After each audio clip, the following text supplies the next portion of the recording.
거룩하시고 자비로우신 하나님 아버지, 하나님의 크신 사랑을 진심으로 감사드립니다. 세상 끝날 때까지, 우리의 육신의 장막이 벗어지는 그날에 이를 때까지 우리를 장중에 붙잡아 주시고 아무도 나고자 되지 아니하고 천국 백성으로 살아남을 수 있도록 우리의 손을 끝까지 붙잡아 주시옵소서. 모든 말씀 우리 주 예수 그리스도의 받들어 감사하며 기도드렸사옵나이다. 아멘. 사도신경으로 우리의 신앙을 고백하겠습니다. 전능하사 천지를 만드신 하나님 아버지를 내가 믿사오며 그 외아들 우리 주 예수 그리스도를 믿사오니 이는 성령으로 잉타하사 동정녀 마리아에게 나시고 본디오 빌라도에게 고난을 받으사 십자가에 못 박혀 죽으시고 장사한 지 사흘 만에 죽은 자 가운데에서 다시 살아나시며 하늘에 오르사 전능하신 하나님 우편에 앉아 계시다가 저리로서 산자와 죽은 자를 심판하러 오시니다. 성령을 믿사오며 거룩한 공예와 성도가 서로 교통하는 것과 죄를 사해 주시는 것과 몸이 다시 사는 것과 영원히 사는 것을 믿사옵나이다. 아멘. 찬송가 314장 부른 후에 우리 김목현 집사님 대표의 기도 인도하시겠습니다.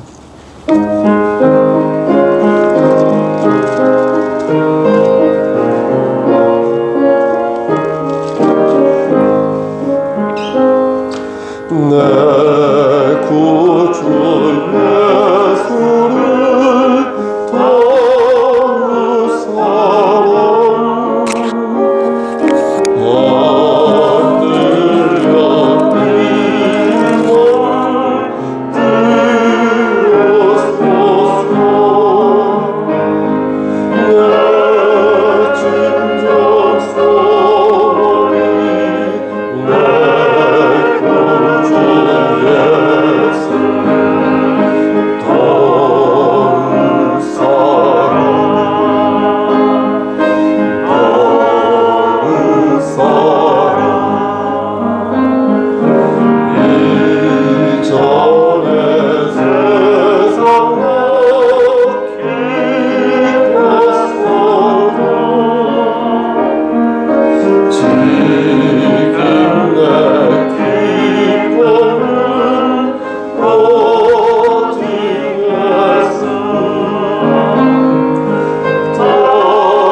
하나님 아버지, 주님의 돌보심 없이는 불가능했던 올 한 해의 시간들을 떠올리게 하시고 은혜 없이 설명할 수 없는 그 수많은 일들을 기억나게 하옵소서. 아멘.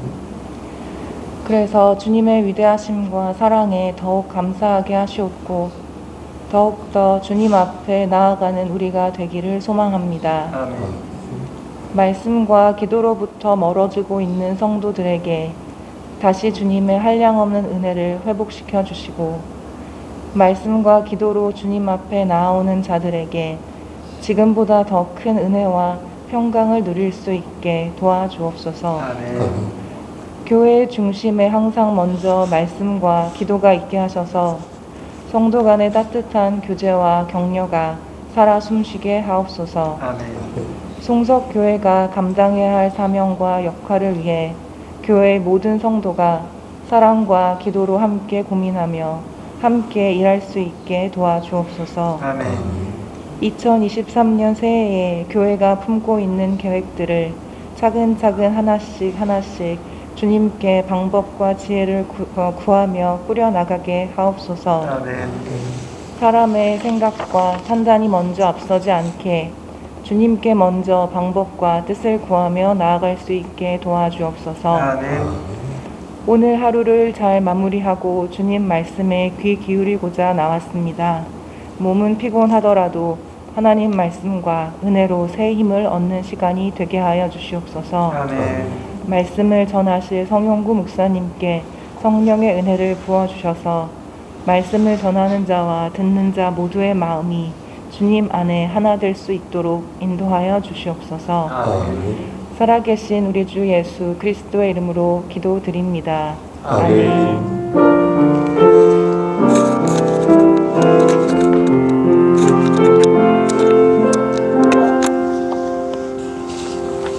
하나님 말씀 보겠습니다. 열왕기상 21장 27절에서 29절 말씀입니다. 시작. 아합이 이 모든 말씀을 들을 때에 그의 옷을 찢고 굵은 배로 몸을 동이고 금식하고 굵은 배에 누우며 또 풀이 죽어 다니더라. 여호와의 말씀이 디셉 사람 엘리야에게 임하여 이르시되 아합이 내 앞에서 겸비함을 내가 보느냐. 그가 내 앞에서 겸비함으로 내가 재앙을 저의 시대에는 내리지 아니하고 그 아들의 시대에야 그의 집에 재앙을 내리리라 하셨더라. 아멘. 기도하시겠습니다. 하나님, 이 시간 간절히 바라고 하는 것은 우리 김무견 집사님 그리고 우리 김원 집사님을 위해 기도합니다. 이 가정을 하나님께서 바르게 세워주셨사오니 반듯하게 앞으로도 잘 갈 수 있도록 주여 강권적으로 역사하여 주시옵소서. 아멘. 큰 그릇과 동시에 청결하고 넓고 깊은 그릇이 되어서 하나님께 크게 쓰임받는 귀한 가정 삼아 주시옵소서. 아멘. 우리 김무견 집사님 특히 가지고 있는 달란트가 많이 있사오니 겸손히 주를 섬기는 가운데 그 달란트를 아름답게 잘 활용할 수 있도록 지혜를 허락하여 주시옵소서. 이 시간 또한 간절히 바라고 하는 것은 우리 김규영 집사님을 위해서도 기도합니다. 영육의 강건함을 지켜주시사 그의 관절이 속히 회복될 수 있도록 하시고 그리고 주의 일을 위해서 열심히 참여하고 또 달란트를 나누는 우리 공정 집사님에게도 함께 하시사 그의 건강을 지켜주시옵소서. 이 시간 하나님 말씀을 대언하고자 합니다. 부족하지만 반듯하게 잘 전할 수 있도록 도와주시옵소서. 예수 그리스도인 받들어 감사하며 기도드렸사옵나이다. 아멘. 요즘 들어서 수요 예배 참석하는 분들이 조금 더 는 것 같아요. 아닌가요? 강한숙 권사님은 아직 몸이 좀 안 좋으신가 봅니다. 너무나 행복합니다. 그래서 갑자기 안 오시는 거 아니죠? 2016년 10월 25일로 기억하는데요. 당시 박근혜 대통령이 대통령 연설문 유출과 관련하여서 취임 후 첫 대국민 사과를 한 적이 있습니다. 그때부터 인터넷상에서 박근혜 대통령 퇴진을 요구하는 그런 성명서죠. 그게 확산되었고 또 기독교 커뮤니티 안에서도 매우 거세게 퇴진 운동이 일어났었습니다. 여러분 아실 겁니다. 그때 한 기독대학교 커뮤니티에서 박근혜 대통령을 나봇의 포도원을 빼앗은 아방으로 빗대어서 통치자가 공평과 정의를 저버려서 국민을 나락으로 몰고 갔다는 식의 그런 아젠다를 얘기하는 것을 기사로 보았습니다. 그때 학생들은 백남기 농민 그 사건 아시죠? 그 사건과 또 사드 배치, 그리고 세월호 참사, 그리고 위안부 합의, 이런 것들을 열거하면서 기독 학생들이 특히 이 정권이 이미 기운 지 오래되었고 국정 공백으로 인하여서 국민의 삶은 각자 도생하게 되었다라고 대학생들이 주장하였습니다. 그러면서 말하기를 박근혜 대통령이 하나님과 국민 앞에 사죄하고 모든 책임을 지고 물러나야 한다라고 말했습니다. 그리고 실제 여러분 아시다시피 2016년 12월 9일 오후 4시 10분에 국회에서 탄핵안이 가결되었고 2017년 3월 10일 헌법재판소에서 탄핵 심판을 받게 되었습니다. 본격적으로 말씀을 전하기 전에 우리의 부끄러운 역사를 다시 한번 언급하는 이유는 오늘 본문에 나오는 하나님의 메시지가 지금으로부터 2870년 전에 있었던 과거의 일에 머무는 것이 아니라 2022년 맞죠? 지금 2022년? 2022년에도 유효한 말씀이라는 것을 강조하기 위해서 그런 것입니다. 성경에 나오는 하나님의 메시지는 보십시오. 현재와 상관없는 과거의 유물이 아니라 지금도 우리에게 드러내시는 하나님의 뜻이라는 것을 우리는 명심해야 할 것입니다. 저는 이것을 계시의 시성이라고 말을 하는데요. 하나님의 말씀은 어떤 특정 기간이나 어떤 시대에만 적용되는 것이 아니라 모든 시간과 모든 공간에 시적절하게 지혜롭게 적용되는 말씀이다라는 것입니다. 그러니까 예수님의 탄생이 12월 25일 성탄절이 끝났으니까 이제 끝난 것이 아니라 성탄절에만 어울리는 것이 아니라 또 예수님의 부활이 부활절에만 어울리는 것이 아니라 예수님의 탄생과 예수님의 죽으심과 예수님의 부활하심과 재림은 우리의 삶 전반에 항상 중요한 본질로서 존재한다는 것입니다. 그가 좌파든 우파든 그가 진보든 보수든 그가 누구를 좋아하든 그런 건 중요하지 않고 하나님의 말씀은 늘 이렇게 시시각각 역사하신다는 것입니다. 그런 의미에서 오늘 본문도 말씀드린 것처럼 2022년을 사는 저와 여러분들에게 크고 깊은 울림을 주는 교훈의 말씀이다 라고 생각하는 것입니다. 그럼 먼저 본문의 내용을 말씀드리면서 강설을 하도록 하겠습니다. 당시 여기 나온 왕이 누구였죠? 그쵸, 아합 왕이죠. 이 아합 왕은 기분이 매우 좋은 상태였습니다. 왜냐하면 아람과의 두 차례의 전쟁에서 승리를 거두었고요. 그래서 아주 상당히 고무된 상태였습니다. 그래서 이 아합 왕은 전쟁에서 2번 연속으로 이기고 나서 사치와 방탕을 일삼고 있었습니다. 그가 머물러 있었던 별궁은 이스르엘이라는 성읍이었는데 그 성읍 안에 별궁이 있었는데 아합은 이곳에 별궁을 두고 향락을 일삼았고요. 그러면서 점점 그 공간을 이렇게 확대하면서 자신이 즐길 수 있는 유흥지를 넓히고자 했습니다. 아합이 나봇의 포도원을 가지려고 했던 이유가 바로 여기에 있었던 것입니다. 여러분 생각해 보십시오. 포도원이니까 술을 만들 수 있지 않겠습니까? 그렇죠? 그러니까 술을 그대로 공급받을 수 있죠. 당시에는 이 포도원에서 또 종종 우상 숭배도 하였습니다. 그러니까 여러모로 써먹을 때가 있는 것 아니겠습니까? 그래서 아합은 여러 가지를 생각하여서 나봇에게 아름답기도 하였지만 포도원을 달라고 말한 것입니다. 하지만 아무리 왕이라고 해도 하나님께서 주신 기업을 함부로 이렇게 달라고 강탈할 수는 없었습니다. 물론 이 왕정 시대가 나중에 계속되면서 노골적으로 이 백성들의, 이 국민들의 이 땅을 강제로 가져가는 일이 빈번해지긴 했지만 그래도 아직까지는 함부로 백성들의 땅을 왕이 가져갈 수는 없었습니다. 유대에서. 왜냐하면 앞에서도 말씀드린 것처럼 당시 이스라엘에서는 그 땅을 하나님께서 주신 기업이라고 생각했습니다.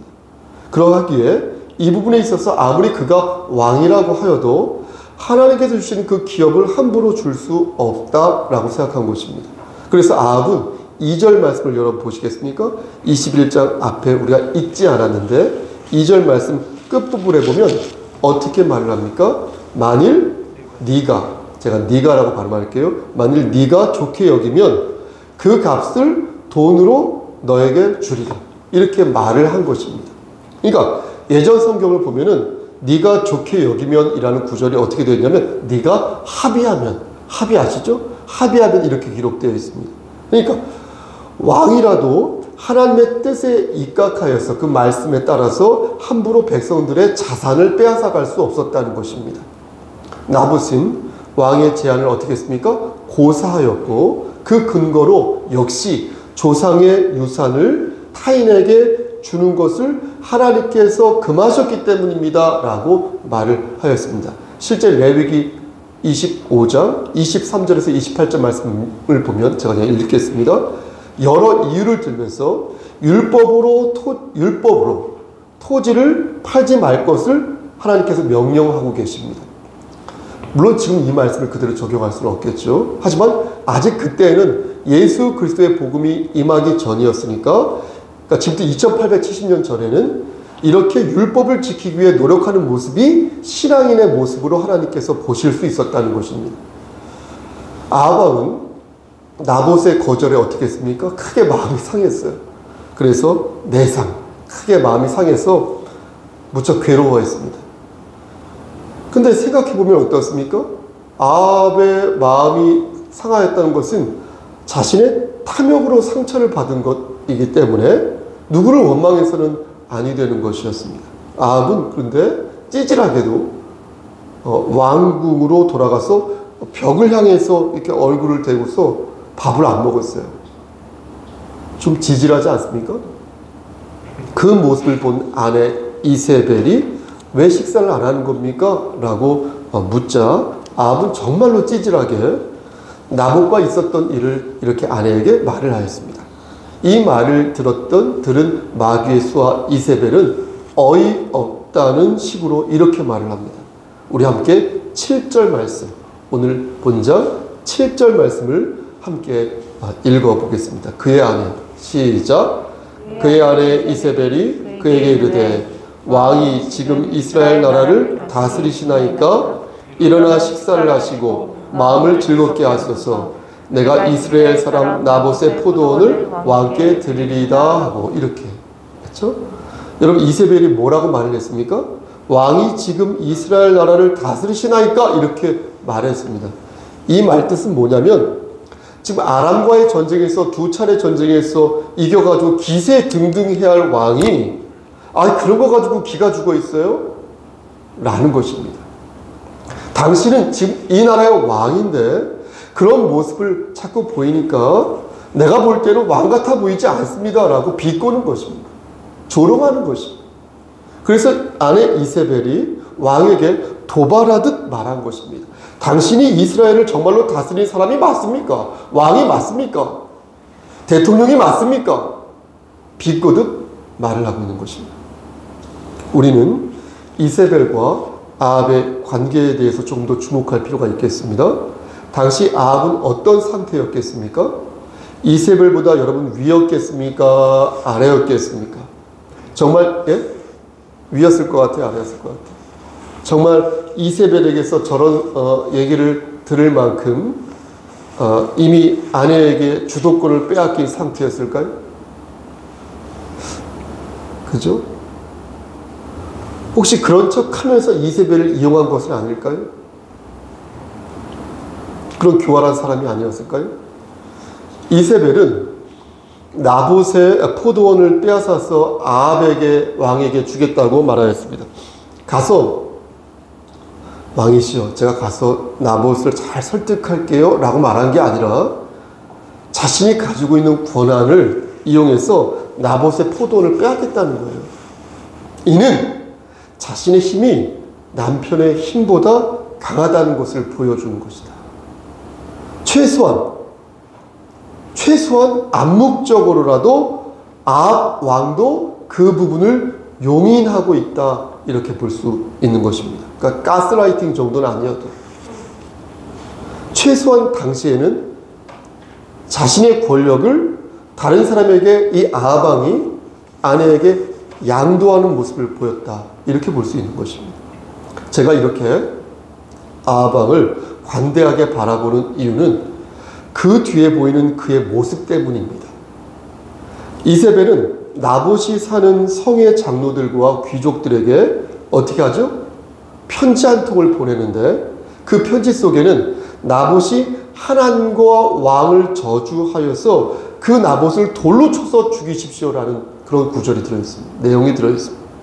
이세벨이 나봇이 하나님과 왕을 저주하였다라고 말을 한 이유는 당시 고대에는요, 어떤 사람이 하나님을 저주하면요, 그를 죽인 후에 그의 재산을 다 불태우게 되어 있었거든요. 그런데 거기에 왕을 저주했다라는 죄목을 하나만 이렇게 추가하면 그 재산이 왕에게로 가는 거거든요. 그러니까 이세벨은 나봇의 포도원을 빼앗을 그런 생각으로, 그런 마음으로 아주 비정하고 저열한 계산을 하였다는 것입니다. 편지를 전해받은 장로들과 귀족들은 이세벨의 요청대로 어떻게 합니까? 나봇을 죽였어요. 얼마나 불쌍합니까? 그리고 그의 재산을 아합 왕에게 주었습니다. 아합은 아무 거리낌 없이 나봇의 포도원을 취하기 위해서 그곳으로 내려갔고요. 이에 하나님께서는 엘리야를 부르사 이렇게 말씀하셨습니다. 우리 함께 18절과 19절 말씀을 합독하겠습니다. 너는 일어나, 시작. 너는 일어나 내려가서 사마리아에 있는 이스라엘의 아방을 만나라. 그가 나봇의 포도원을 차지하러 그리로 내려간다니 너는 그에게 말하여 이르기를 여호와의 말씀이 네가 죽이고 또 빼앗았느냐고 하셨다 하고 또 그에게 이르기를 여호와의 말씀이 개들이 나봇의 피를 핥은 곳에서 개들이 내 피 곧 내 몸의 피도 핥으리라 하였다 하라. 엘리야는 하나님의 이 말씀을, 그러니까 들은 이 말씀을 전하기 위해서 아합에게 나아갔는데 그때 아합 왕은 엘리야를 보고 말하기를 뭐라고 말을 하느냐. 20절에서 제가 한번 볼게요. 내 대적자여 네가 나를 찾았느냐. 내 대적자여 네가 나를 찾았느냐 이렇게 말했어요. 그러자 엘리야가 아합에게 뭐라고 말을 합니까? 네가 네 자신을 팔아 여호와 보시기에 악을 행하였다 이렇게 말하였어요. 그러니까 이건 뭐냐면 네가 악을 행하기로 작정하였구나 이 얘기예요. 네가 악을 행하기로 작정하였구나. 네가 악을 행하기로 작정하였다는 것을 하나님이 아신다. 그리고 내가 안다라는 거예요.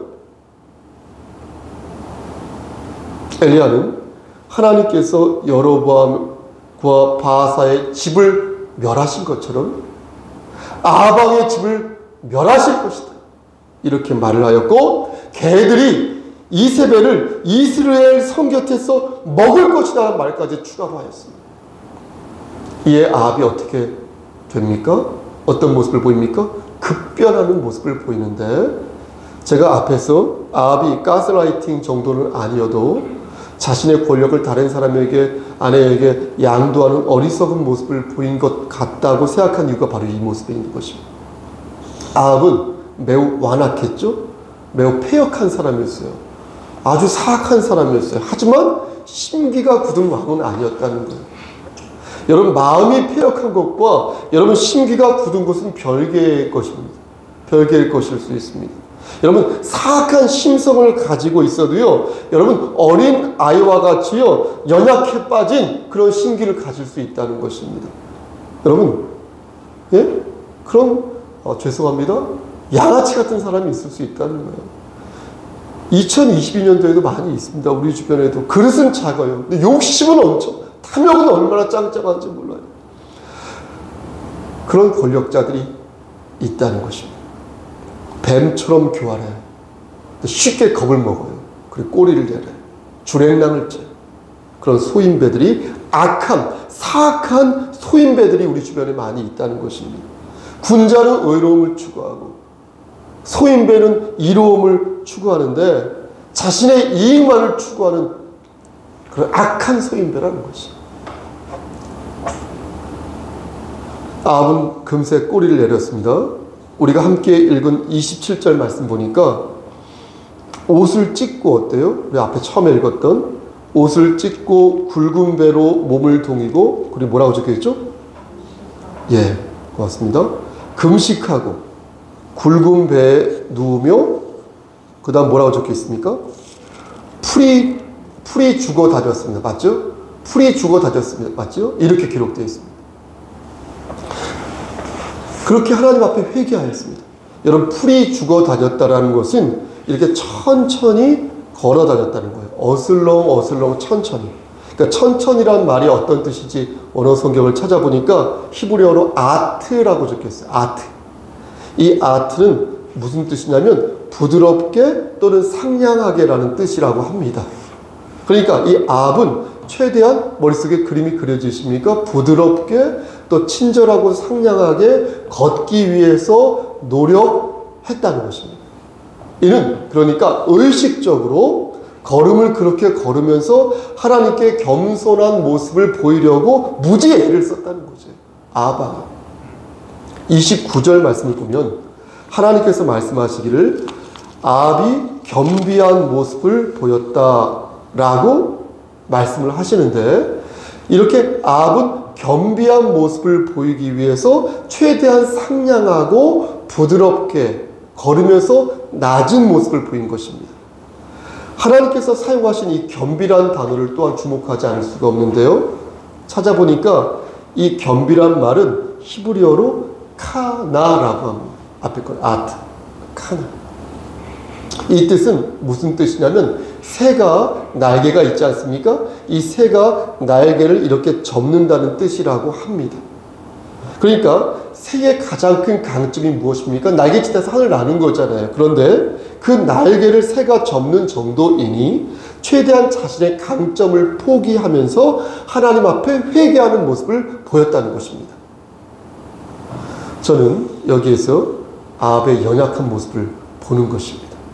하나님 앞에서 정말로 악독한, 정말로 사악한 왕이었지만 그 심기는 대단히 유약한 한 명의 소인배를 보는 것입니다. 소인배였다는 거예요. 그러면서 참으로 저는 기분이 안 좋은 것입니다. 여러분 어떤지 모르겠어요. 우리가 누군가에게 이렇게 징벌을 받았을 때 그가 참 강하고 멋지고 뛰어난 사람이라면 별로 창피하지 않잖아요. 누가 나를 한 대 때렸어요. 엄청 강한 UFC 챔피언이에요. 그럼 전 자랑하고 다닐 수도 있지 않겠습니까? 그런데 누가 보더라도 찌질하고 저열하고 비겁한 놈이 저를 쓰러뜨리면 얼마나 부끄러워. 그렇죠? 상대가 안 되는 사람에게 농락을 당하고 상대가 안 되는 사람에게 욕보임을 당할 때 정말 화가 나지 않겠습니까? 능력이 없는 사람이 부당하게 취한 권력으로 국민을 괴롭힐 때 그게 바로 농단이요 저열한 술책인데 아합왕이 그랬다는 거예요. 다른 사람이 아니라 아합왕. 오해하지 마시고. 그럼 오늘 본문을 통해서 말씀 마치겠습니다. 오늘 본문을 통해서 하나님께서 말씀하시고자 하는 메시지가 무엇인지 말씀을 전하고 말씀 마무리하겠습니다. 여러분 그것이 무엇이라고 생각하십니까? 하나님께서는 회개하는 아합을 용서해 주셨잖아요. 여러분 잘 생각해 보세요. 회개를 하는 아합을 하나님께서 용서해 주셨지 않습니까? 어쨌든 그는 회개하였고 어쨌든 그는 그 또한 교활하게 위기를 벗어날 수 있었지 않습니까? 그렇다면 우리는 여기에서 하나님의 어떤 뜻을 발견할 수 있냐는 것. 심정적으로는 이해가 안 돼요. 하지만 저는 이렇게 여러분들에게 말씀드릴 수밖에 없습니다. 그것이 하나님의 뜻이니까. 하나님께서는 보십시오. 여러분 듣고 계신 거 맞죠? 하나님께서는 악을 행한 자라 하더라도 그가 회개하면 용서해 주신다는 겁니다. 심정적으로 좀 이해가 안 되고 요나의 마음을 가질 수 있어요. 하나님께서는 악한 짓을 한 자라 하더라도 정말로 나쁜 짓을 한 자라 하더라도 회개하는 하나님께서는 그에게 긍휼을 베푸신다. 이것이 오늘 말씀 우리에게 주는 메시지. 악한 자라 할지라도 그가 진정으로 회개하면 하나님께서는 그에게 긍휼을 베푸신다는 것이 오늘 말씀의 핵심이라는 것입니다. 그럼 아합은 그 뒤에 어떻게 되었을까요? 이것을 꼭 드리고 싶습니다. 진실로 회개하여 다시 한번 기회를 얻은 아합은 여러분 그 뒤에 어떻게 되었을까요? 저는 여기에서 새로운 희망과 함께 두려움을 발견하는 것입니다. 아합은 아람과의 세 번째 전쟁에서 비참한 최후를 맞이하게 됩니다. 우리가 일반적으로 맞이하는 그런 자연사가 아니라 화려하고 위풍당당했던 아합의 몰락을 보여줍니다. 오늘 본문에서는 그가 회개하여 긍휼을 얻었으나 그 뒤에 22장 말씀을 보면 그는 다시 하나님을 저버림으로써 비극적인 최후를 맞이하게 되었던 것입니다. 그러므로 저는 오늘 말씀을 들어 여러분들에게 이렇게 권면하는 것입니다. 사랑하는 우리 성속교회 성도 여러분, 죄를 지었다면 그 즉시 하나님 앞에 무릎을 꿇고 회개하시기를 소원합니다. 저와 여러분들이 아무리 큰 죄를 지었어도 무릎을 꿇고 진심으로 하나님께 용서를 빌면 하나님께서는 우리에게 우리의 죄를 용서해 주신다 말씀하셨습니다. 그러므로 죄를 지은 자는 하나님 앞에 회개해야 할 것입니다. 그러나 동시에 진정으로 회개한 자는 회개의 열매를 맺기 위해 힘써 노력해야 할 것입니다. 회개의 열매를 맺지 못하면 그것은 진정한 회개가 아니니 설령 요만한 작은 열매를 맺는다 하더라도 설령 그 열매가 다시 썩어져 없어진다 하더라도 다시 회개하였다면 다시 열매를 맺기 위해 우리는 힘써 노력해야 할 것입니다. 그러므로 회개하시고 회개의 열매를 맺으시는 여러분 되시기를 저 좀 보시고요. 우리 구주 예수 그리스도인 받들어 간절히 축원합니다. 아멘. 기도하십니다. 하나님, 좁은 입으로 하나님 말씀을 대언하였습니다. 죄를 지었으면 회개하여 하나님의 긍휼을 바라고 그리고 열심히 회개의 열매를 맺음으로써 하나님께 인정받는 그리스도인 될 수 있도록 도와주시옵소서. 예수 그리스도인 받들어 감사하며 기도드렸사옵나이다. 아멘. 주의 기도로 예배를 마칩니다. 하늘에 계신 우리 아버지여, 이름이 거룩히 여김을 받으시오며 나라가 임하옵시며 뜻이 하늘에서 이루어진 것 같이 땅에서도 이루어지이다. 오늘날 우리에게 일용할 양식을 주옵시고 우리가 우리에게 죄진 자를 사하여 준 것 같이 우리의 죄를 사하여 주시옵고 우리를 시험에 들게 하지 마시옵고 다만 악에서 구하옵소서. 나라와 권세와 영광이 아버지께 영원히 있사옵나이다. 아멘. 우리 피아노 음악에 맞춰 잠시 개인 묵상 기도하시겠습니다.